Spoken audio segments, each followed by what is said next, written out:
আসসালামু আলাইকুম এভরিওয়ান। আজকে নিয়ে আসছি কই মাছ দিয়ে টমেটো দিয়ে ঝোল ঝোল করে রেসিপিতে। চলো তোমাদের সাথে শেয়ার করা যাক।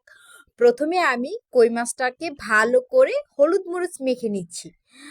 ভালো করে হলুদ মরিচ লবণ মেখে তারপর এটাকে আমি 5 মিনিটের মতো রেখে দিব।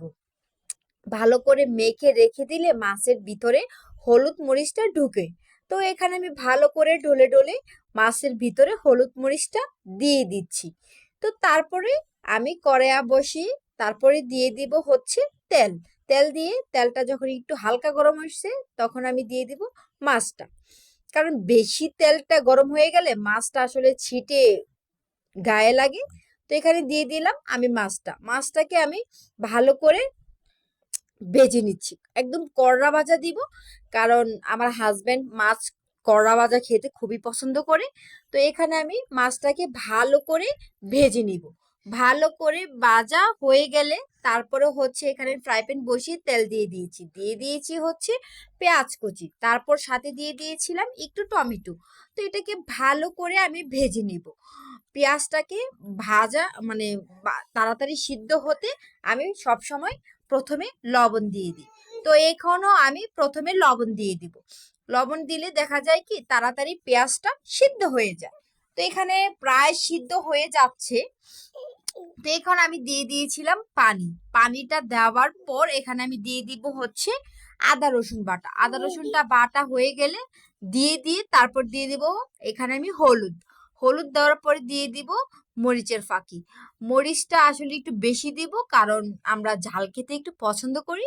তো মরিচের ফাঁকিটা একটু বেশি দিব।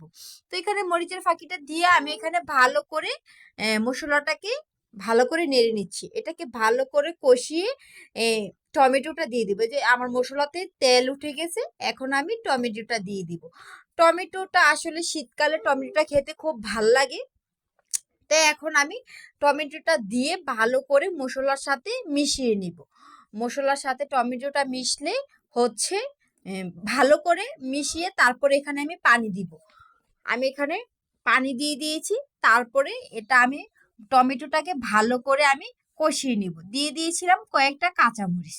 তারপরে টমেটোটাকে ভালোভাবে কষিয়ে টমেটোর উপরে যখন তেল আসবে তখন আমি একে একে করে মাছটা দিয়ে দিব। এই তো এখন আমি মাছটা দিয়ে দিচ্ছি। মাছটা দিয়ে তারপরে হচ্ছে আমি আবারও একটু পানি দিয়ে দিব যাতে মাছের ওপরে বলকটা এসে যাতে হচ্ছে মাছটা মানে সিদ্ধ হয় ভালো বা তরকারির মশলাটা মাছের ভিতরে যায়। তো এখানে আমি ভালো করে করে তারপরে হচ্ছে পানি দিয়ে এটাকে ঢেকে দিয়েছি। তারপরে আস্তে আস্তে বলক চলে আসছে। আমি একটু ঝোল ঝোল করে রান্না করেছি, মানে একটু ঝোল ঝোল রাখবো। এই তো দেখো আমার তরকারির ফাইনাল লুক। তো সবাই আমার পাশে থাকবা, আমাকে একটু একটু করে সাপোর্ট করবা। আশা করছি আমিও তোমাদের পাশে থাকবো। এই পর্যন্তই ছিল আমার ভিডিওটা।